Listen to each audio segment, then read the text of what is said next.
Let's get this.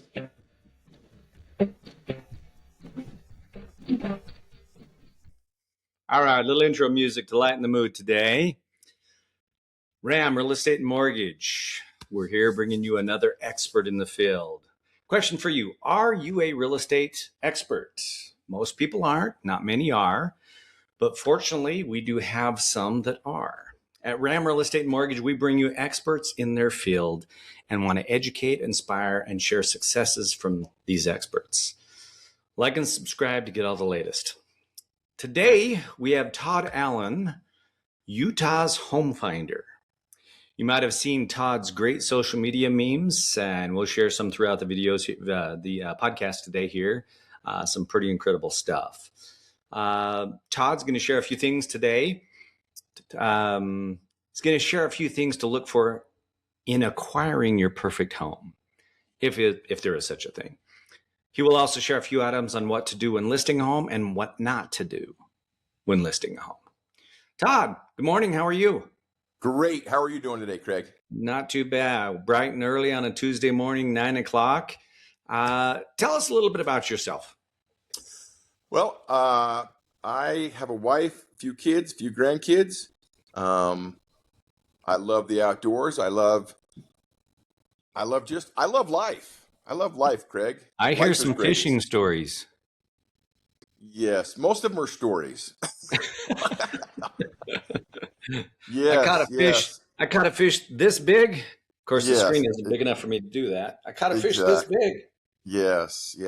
Yeah. No, I do love to fish. I try to get out fishing once a week. We have a group of guys that we go fly fishing with once a week.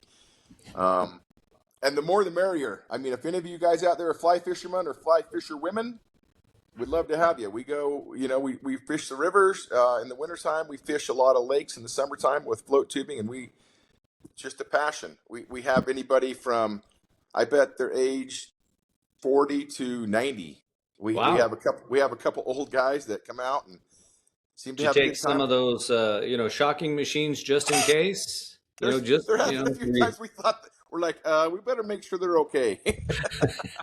So we kick over to them. They seem to be fine so far. Bad joke. I mean, obviously we all get older as we all age, so not a big deal. How long have you been a realtor? So I've been a realtor since 2004. So 22 plus 2004. years. So you were a realtor before the Great Recession. Showing people houses, getting people into homes, and doing that. So you've seen a lot. You've been a realtor for 20 years.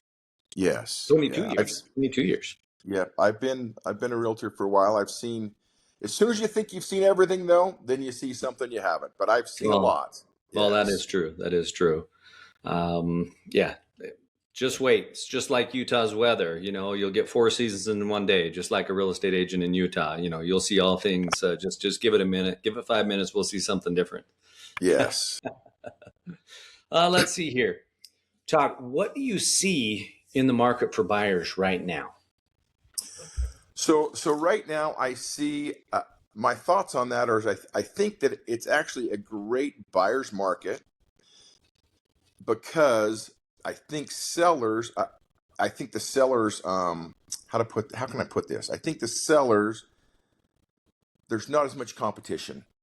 That's probably the best way to put it. There's not the competition on the buying side any longer because there's so many people waiting in the wings for times to be perfect. And let's face it, Craig, times are never going to be perfect. No. Even back in COVID, when you could, get an extremely low interest rate, it wasn't perfect because you'd have 40 offers on every house, and people were just jumping on houses left and right, whether they liked them or not, just so that they could get a house. And they were waiving contingencies. They were waiving inspections. Appraised value, everything. Yeah, it's just crazy stuff. So on that note, do you think, and I've seen this in the lending industry, I've seen a lot of people that bought those houses back in 2020, 2021 that, waived a bunch of stuff. They're wanting to get out of those houses now because they didn't do their due diligence, or they didn't really I mean, they didn't really love the house, but they felt like they needed the house, so they bought a house because the rates were so incredible. And I see a lot of people that just hate where they're at, but they don't want to move because they got such a great rate, but they hate the house. I mean, do you see some of that? I do. I see probably more of that than I would hope.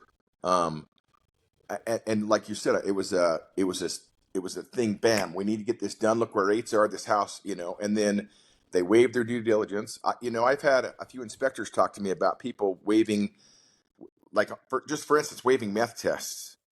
I don't care if it was Mr. Religious next door. He can't control everybody that comes in his house. Right. You can't.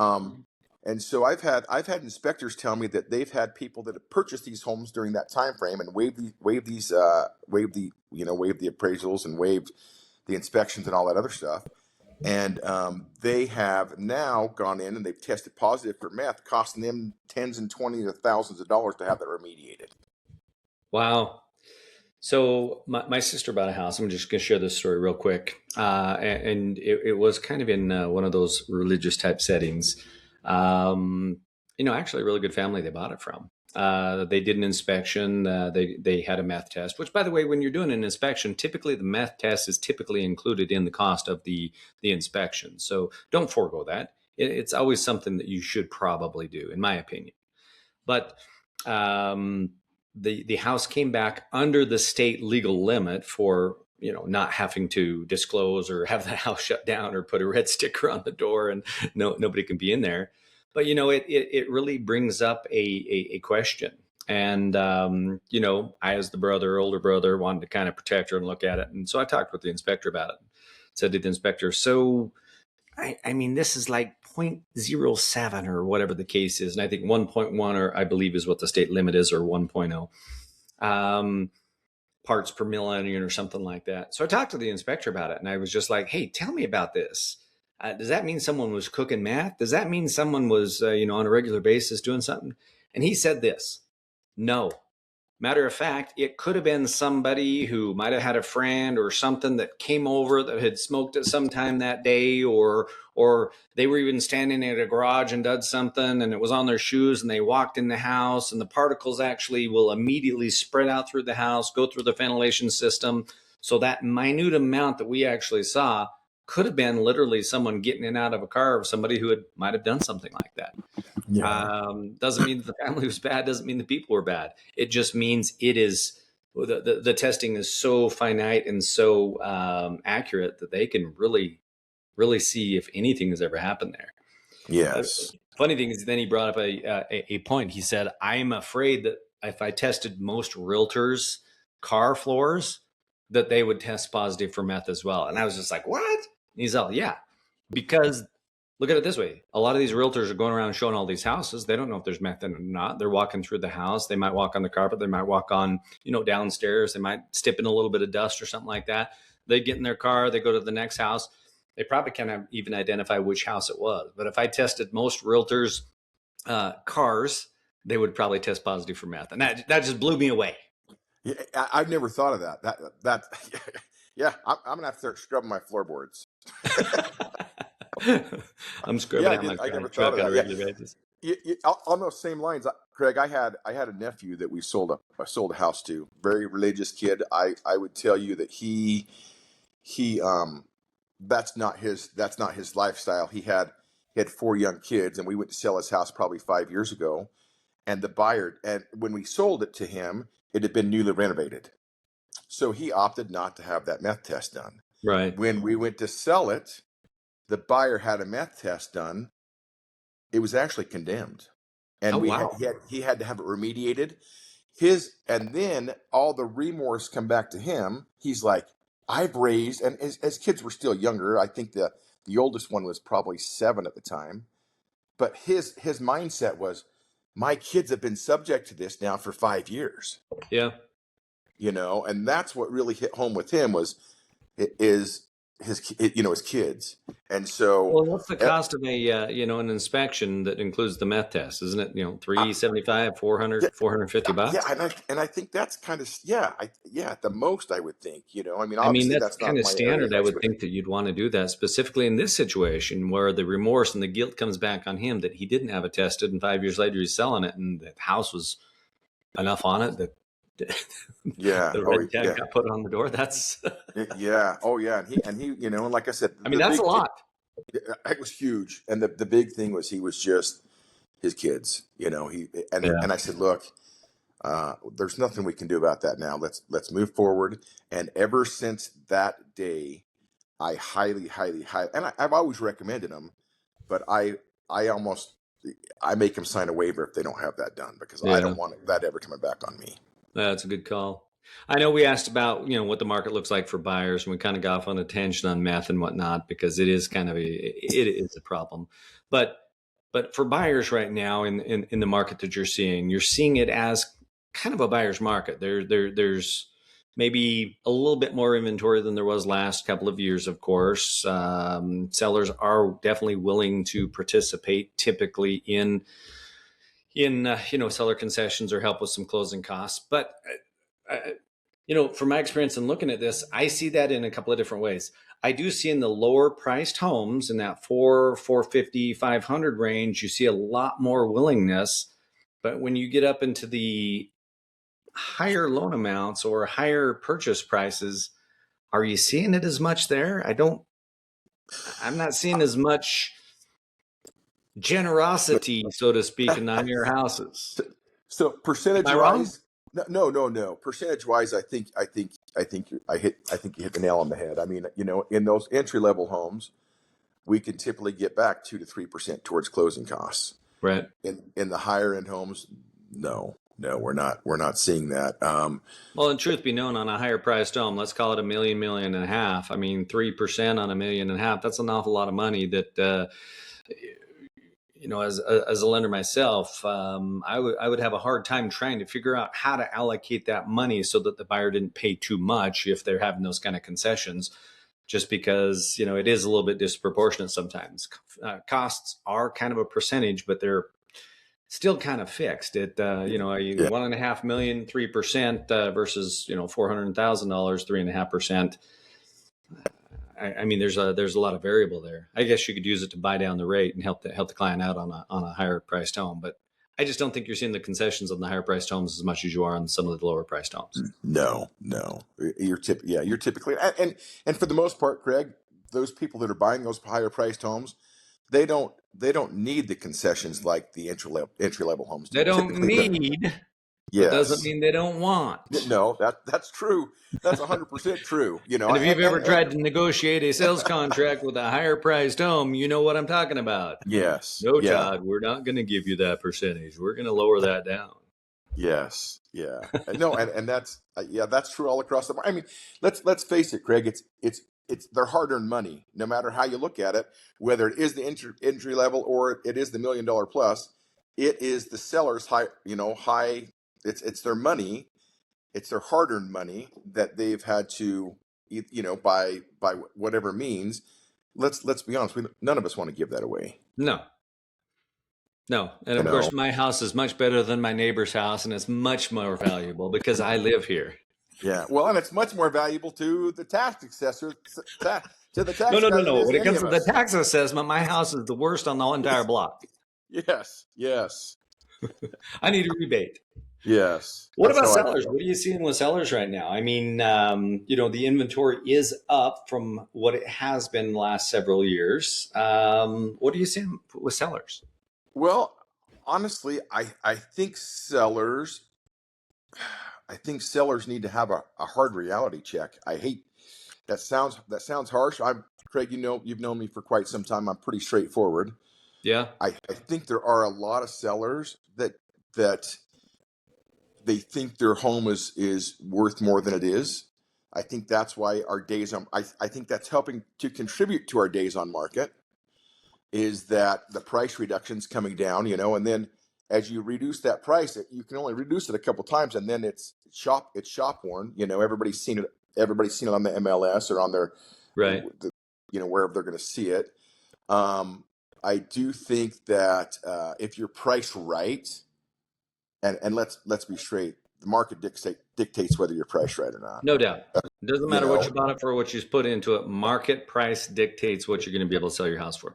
Todd, I'm looking at a thing right here, right now, and it shows average days on market for the entire state is 69 days. Okay. I'm gonna pull up. Let's pull up Salt Lake County. Salt Lake County average days on market is 58 days. Okay. Let's pull up Davis County here real quick. 47 days. 47. Okay. I mean, I'm actually surprised. 47 days is the average days on market for Davis County. That's moving some houses.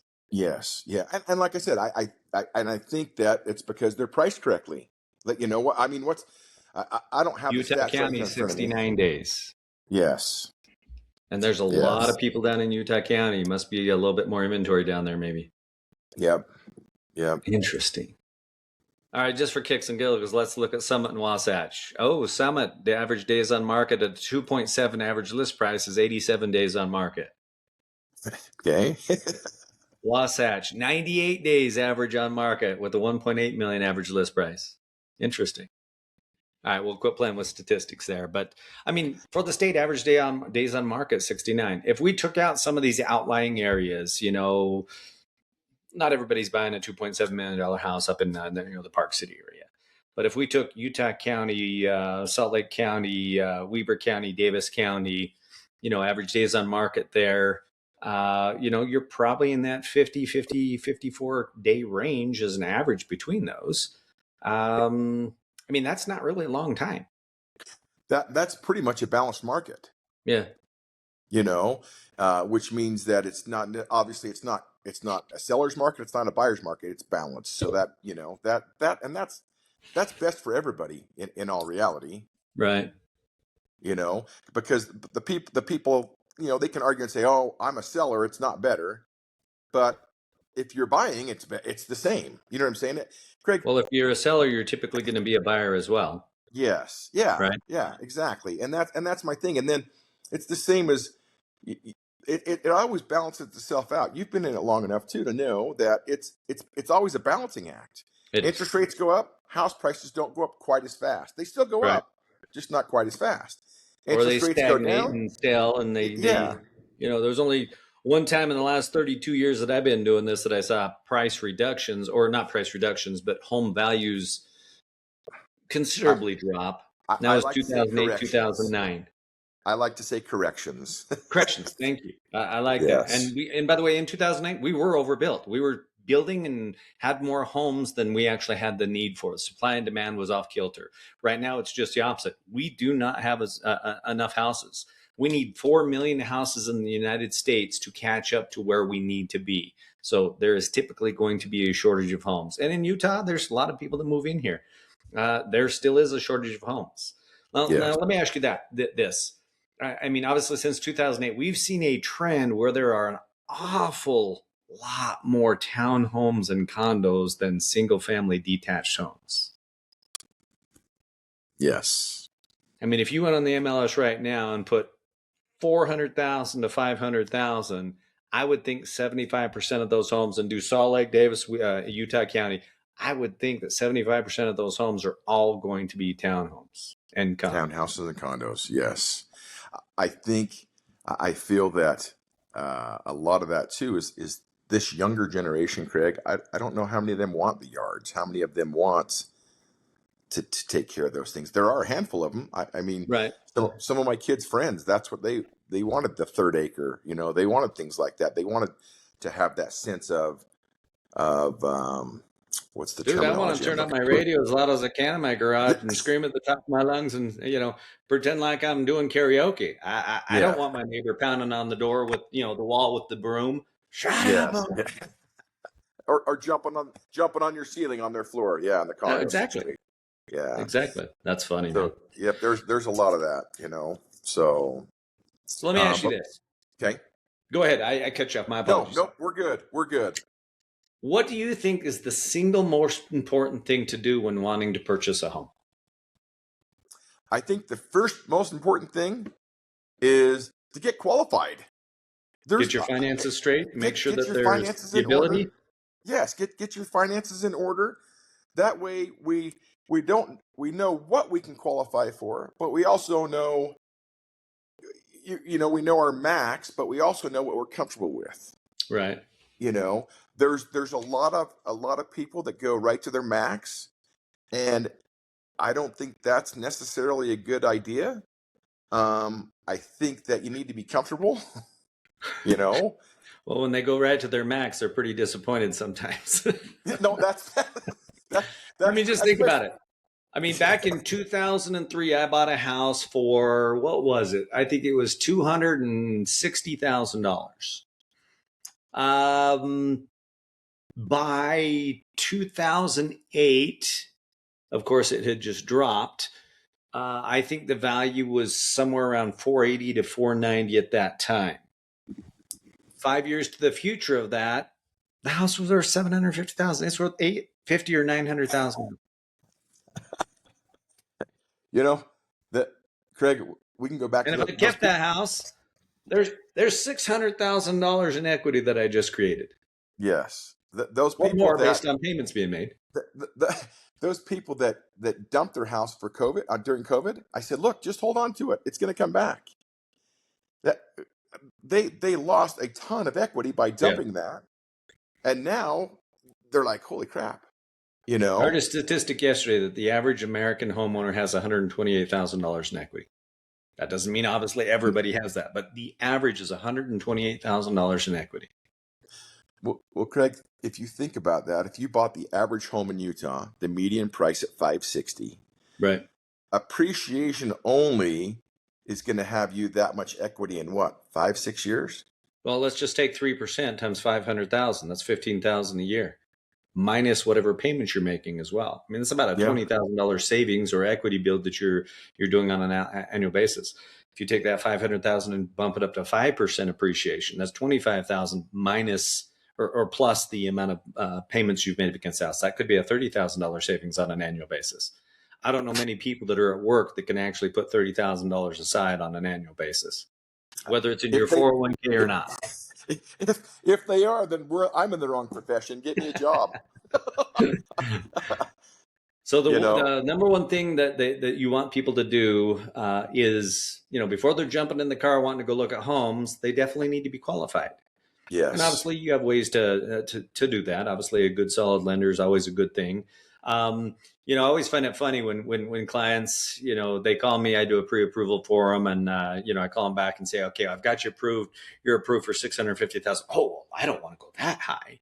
They go out and look at $400,000 homes. And then all of a sudden, I talk to Utah, and all of a sudden they're at a $500,000 home. And then all of a sudden, talk to you again, and they're up at a $600,000 home because they just didn't find what they wanted in that 400,000 range. And I think people, just like I just said, bought it at 260 or whatever, and it was worth 850 now.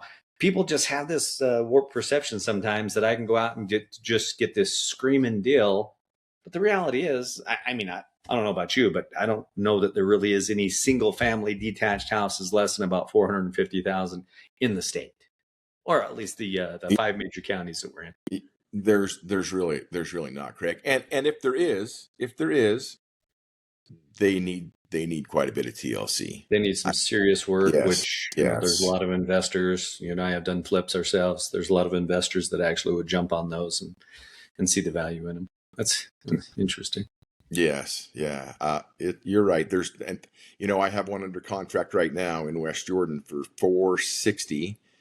I sold it to him 20 years ago for $170, $165, something like that. Wow. And Craig, it's a nice little home, but it is an entry-level home. That just is what it is. It's interesting. You've got kids, I've got kids. To see them actually struggle to actually get the approval or whatnot. And I'm not trying to dissuade anybody from that. I mean, the best time to buy real estate is always yesterday. Okay, yes. So the second best time is today. Yeah, that's true.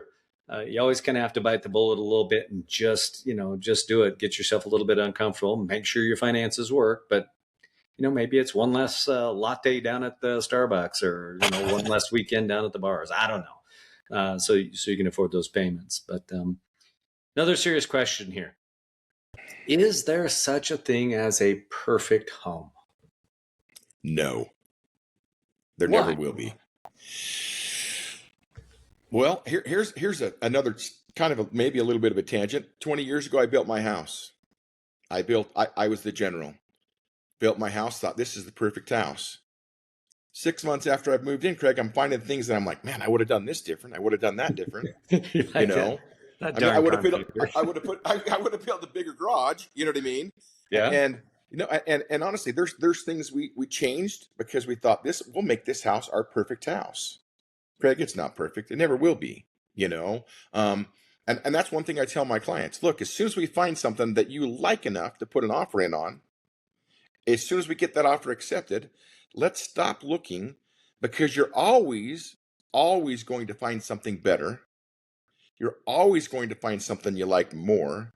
And so let's stop chasing our tails and get something that works for you, that meets that or checks 99% of your boxes. That's wise, because I do know a lot of agents that literally run around 40, 50, 60 homes. And I would dare wager that 90% of the homes that they've showed their client are adequate, priced in a spot that they're comfortable with. Why are you continuing to look at another 50 or 60 homes? I just don't feel like there's the perfect home.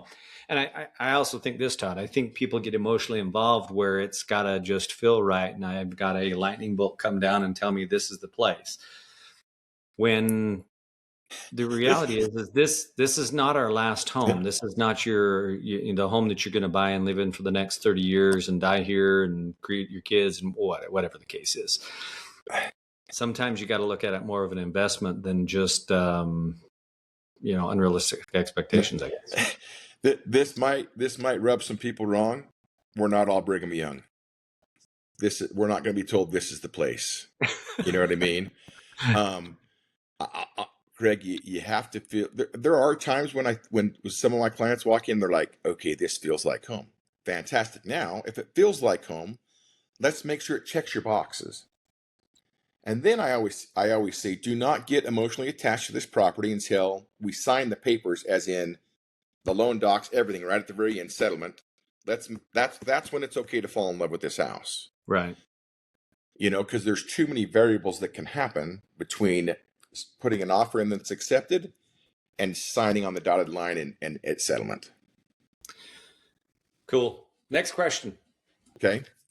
Does it matter who you work with, or just, whatever, whoever, wherever, whenever, just, everybody does it. Everybody can do it. Just work with whoever. So I think it's very important who you work with. I think that. Is this experience talking? Because you've probably been burned a few times on some deals. Yes, I definitely have. It is experience talking. There's been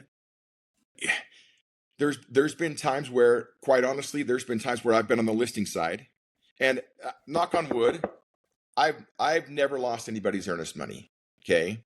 However, there have been a couple times where we have, if for lack of a better term, we've captured earnest money because the other agent wasn't on top of their deadlines and due diligence and things like that. Right.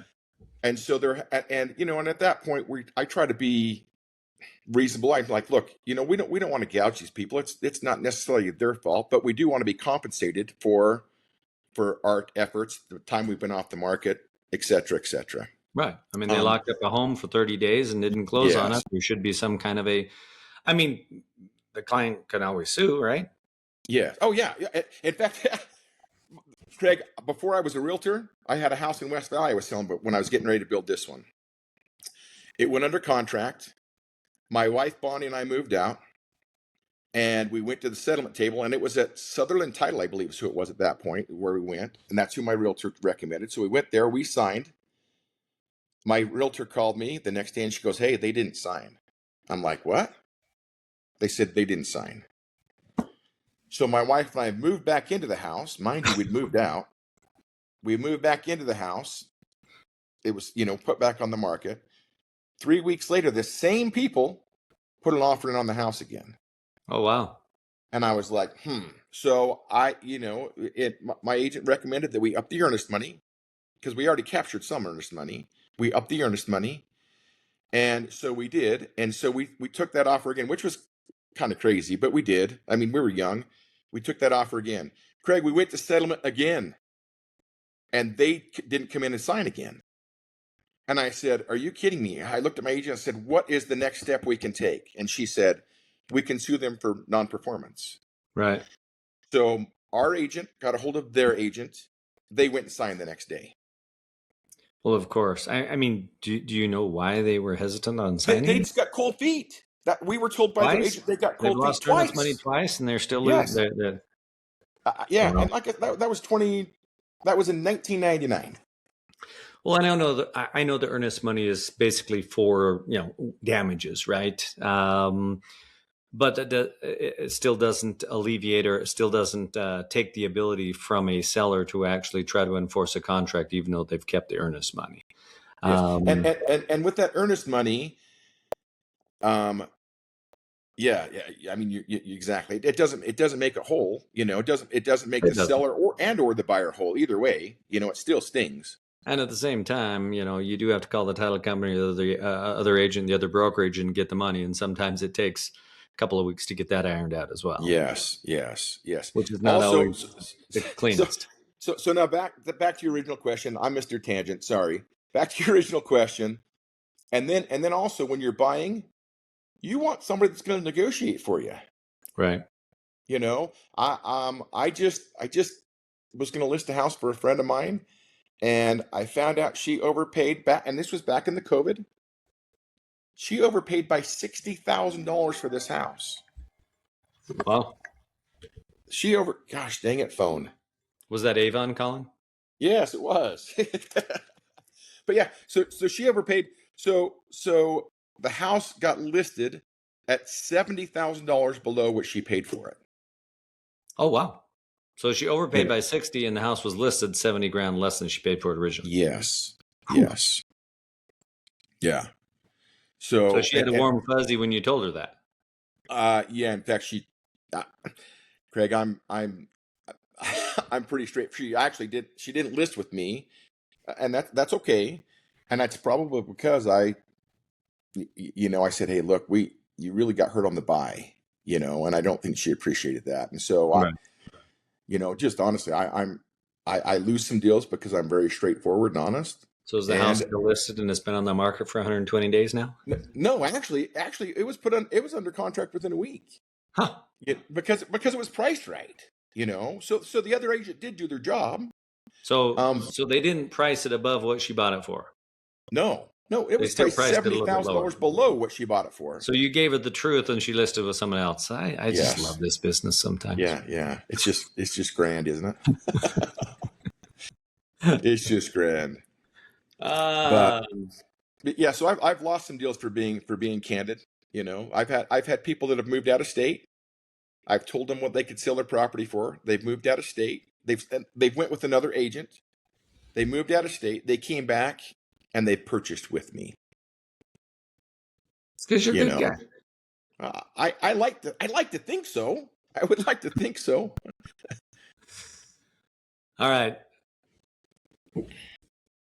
Tell us about your social media stuff, because I have been friends with you for a while. Of course, I do some social media stuff, but I'm looking at at my Instagram one day, and all of a sudden, here's Todd, and obviously, Todd had lost some pretty good weight. I know you physically have as well, but I think this was AI.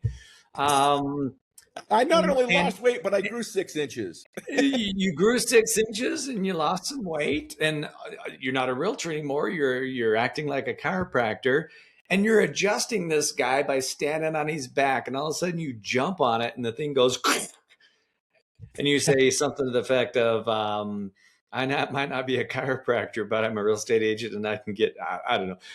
Hilarious. I love those videos, and I think I've got 3 or 4 of them that we're actually going to put in here just so people can see them, because I just loved them. What was the thought process behind that? So, I know you're a you funny know, guy, and it does crack me up. But what was your thought process with that? so my thought process was I need, as a realtor, there's so many agents out there, and there's so many un, uneducated agents. There's so many new agents. And let's face it, everybody knows somebody that's an agent. No doubt. And so I thought, I need to My be top brothers, of mind. sisters, best friends, Yeah, cousins, yeah, uncles, daughters, yeah. twice Somebody, removed yeah. as an agent, and I'm going to use them. So I thought, Same I with need to be lending. top. I need to be top of mind. And so I come up with some ideas through AI to do some of those things. And it's funny because I do feel like I have a decent sense of humor. I do feel I can be serious. It's funny because I thoroughly enjoyed putting those videos to, getting the AI to do those. My wife, she actually said to me, "Hey, people are going to think you're a clown." I was like, "What? What?" I don't think so. I think it actually is doing the right thing. And let's just be honest. You do have to make yourself different. And there are a lot of people out there right now that um,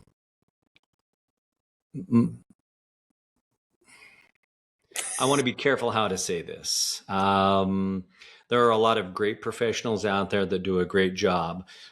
There are some professionals out there that are selling validation rather than I'm a great agent. And I don't know if that came across right or not, or came across as sexist or anything like that. But we do have to make ourselves different than other people. And instead of getting up and dancing in front of the camera and popping balloons or whatnot, you're on a surfboard in a suit, or you're, in front of a building that's AI generated, or you're a chiropractor. And I might not be a chiropractor, but I can help you with your real estate needs. I mean, some of those memes are just gold, not only for entertainment purposes, which we're all thumbing through our phone on a regular basis, but the reality that brand awareness. And I'm just going to tell you, I like it. I follow it. I think it's pretty good. Thank you. Yeah, I enjoy doing it. I do enjoy doing it. It's getting Are you tougher a to do, social but I media enjoy doing expert? it. By no means, no, By no. no I'm means. I'm actually I'm actually computer illiterate. No, honestly, So you still have one of those computers that has a slide out tray for your coffee cup? Is that what you're telling me? yes. In fact, here's my computer. Sticky notes. That's my computer. I'm borrowing this one we're using today for me to be on this pod. No, I'm just kidding. But no, seriously, I'm not. I did get an A in college in computers, but it was MS DOS, and most of you won't even know what that is. Well, you've got an A in Pong also, right? Yeah, The yes, digital one, Pong. not Yeah, the other. All yes. right, let me see here. There's another question here. Where do you see the market going as rates come down? Because rates have been trickling down. I mean, any kind of economic influx or flux from the world, since we're a worldwide economy now. Any little ripple, sends rates in a tailspin sometimes, or the other way. Obviously, this deal we have going with Iran right now actually did increase rates, which stalled the market a little bit. But those rates are starting to come down. They're starting to trickle down. But as rates come down, what do you see the market doing? So I think the market's going to pick up. I do think that the prices, as we talked earlier about that balancing act, I think as rates come down, the we know that it's sustainable where it's at, for the most part, because people are buying now at interest rates where they're at. So I feel that when rates come down, I think prices are gonna climb.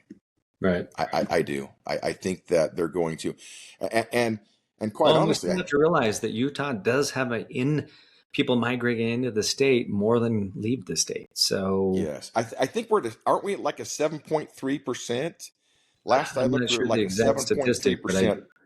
I do Yeah, know more people move in the dire move out. So we're always in a shortage for homes and have been for the last 15 years here in Utah.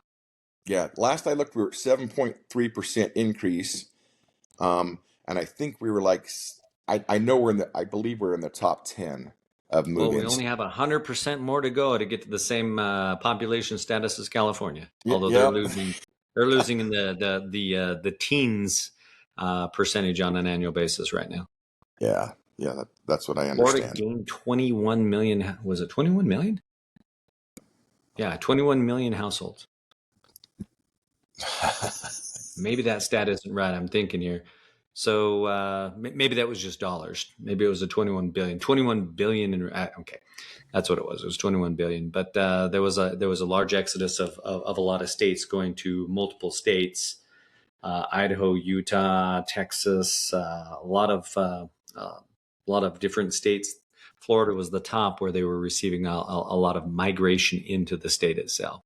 Yeah. And they equated it to a dollar value instead of actual numbers of people. All right, let's see here. When we started this, we said that you were going to share a few things to look at when acquiring your perfect home, and you also share a few things to do when listing a home. Let's talk about that. What are the couple of things to look for when acquiring a home? So when you're acquiring a home, a lot of people think that the bigger the better. That's not Right. necessarily the case. I feel that a lot of people need to, depending on where you're at in life, obviously, if you're young and you're first time home buyers, you need to consider, hey, are we going to start a family? If we are going to start a family, how soon are we going to start a family? Is this space going to accommodate us when we do start our family? Um, and does it work? And then honestly, a lot of that too has to do with schools. I mean, is schooling a big thing to your family? You want to make sure the schools are okay. You want to make sure the neighborhood's okay. Quite honestly, Craig, um, I recommend that if they're religious people, they go to the house of worship on that whatever day it may be of the week, and say, hey, look, go sit with that congregation. Make sure you feel like if that's something important to you, make sure that's a good fit. Right. That makes sense. Um, there's been a lot of times also drive if you like your solace and you like your peace and quiet. Make sure you drive by on the weekends. On the weekends in the evenings. Make sure that there's your neighbors aren't partying loud and hard. Um, there's a lot So of that there's things not that can. soccer games going 24/7 in the field next to the house. Exactly. You just have to make sure it's a fit all the way around. Not just aesthetically, but make sure that the neighborhood fits your vibe. Make sure that you know just it's a whole gamut of things that need to fit. Most people and most agents, I feel, don't think of the whole aspect of it. What about listing a home? There are a couple of things that people should do when listing a home. So when First you off, list they a should listen to reality of what the actual comps are of sold homes. That's number one, Yes, right? yes, and now, mind you, when you get a CMA or a market analysis from a realtor, that's their best educated guess of what the home will go for. Right. Um, a lot of realtors are good at that. Some aren't so good at that. Um, but a lot of that comes with experience also. And then so after the first step, after you listen to your realtor, then the very first thing people look at when they walk up, you want it to be a wow factor. You don't want it to be, oh man, what are we walking into? You want it to be the wow factor. So I'll be honest. I think a lot of people, you need to paint your front door. Paint your front door. It's an easy fit. It's an easy wow factor if it's done right. Paint your door, and make sure that your grounds are somewhat appeasing. You know what I'm saying? That people say, oh, this is a nice house, whether it's an entry level or $1 million home. You want the wow factor. So pride of Um, ownership definitely is going to show through. yes, yep. Pride of ownership is a big thing, and so that is and then, Craig, a lot of people don't do the little fixes. They don't do the little fixes. As I'm walking through a house and showing my clients properties, I look for the little things. If I see something that's not taken care of as I'm showing my clients, the first thing that comes into my mind is these are the little things that are noticeable. What's behind the scenes? Yeah. What are the big things that aren't noticeable? Yes. And so I say take care of the little things. and obviously take care of the big things. You know, you don't want, if somebody falls in love with your house and they find out that, you know, that something's definitely wrong with it, then obviously that's a red flag too. But I think you need to take care of the majority of the things that you know are wrong. Obviously, don't.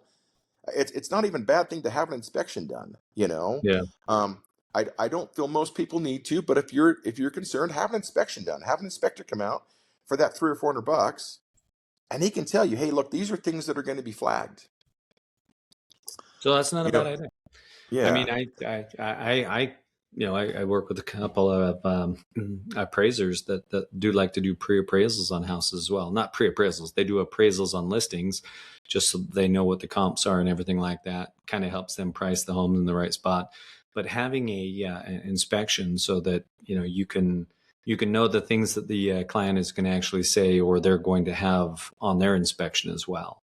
And to be honest, I've seen people that have done a inspection and have it there at the house.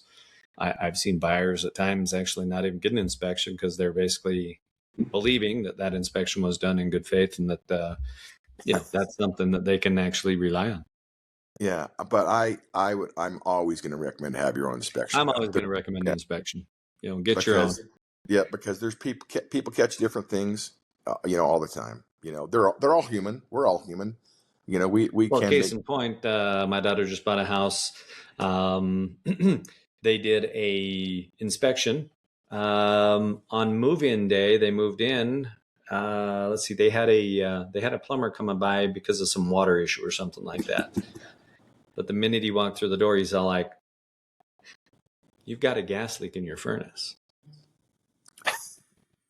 So Oh, and the smell had been there the entire time. So he went down there and said, "Here's where your gas leak is." The inspector was already there. The inspector was there, inspected the home, 60 pages, actually did the inspection, no leaks, everything was fine. But yeah, the plumber walks in, he's all, "I can smell that. You have a gas leak." Found it immediately, fixed it immediately. And it's just like, I mean, I'm not saying don't get the inspection, but I'm a little weirded out that they didn't catch that on the inspection.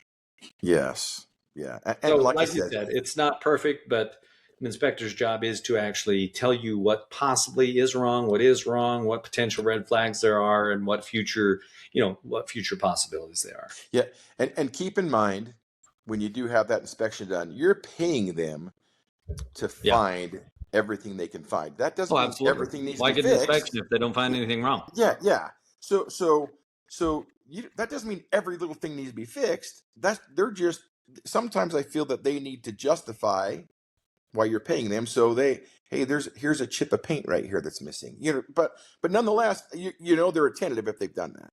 You know, so yeah, I think I'll always recommend those. In fact, even with radon nowadays too, I recommend radon. Radon can be you can be at almost a zero and your neighbor could be at a 50 or 60. You know what I'm Yeah. saying? With Yeah. radon, and radon is what it's four picocuries per liter is the acceptable rate. You know, so yeah, no, I those are things that I always recommend. I always, you know, I would tell a seller maybe those are things you need, because that way if they are brought up, you know they need to be fixed, and you already had advance of knowing that. You know, you're Yeah. advanced with that. Well, Todd, it's awesome to be here with you today. For people that are watching this, and granted, this is 48 minutes into it, how do people get a hold of you? I know you're Utah's home finder. How do Yes. people get a hold of you? So people can get a hold of me. So I have a website. It's Utah's plural, utahshomefinder.com. And also you can reach out to me with any real estate questions that you might have at 801-573-8678. Nice. Todd, I appreciate you being here today. Here at RAM, we're all about education. We're all about motivating, inspiring, educating people, all things real estate and mortgage. Please click and subscribe. If there's anything in here, any nugget that actually helps you in your home buying or your home selling process, that's what we're all about. That's why we're here. That's why we bring the experts to actually help you understand the whole process. And, if nothing else, sometimes there's a good time here, and sometimes we got a little bit of music that's fun as well.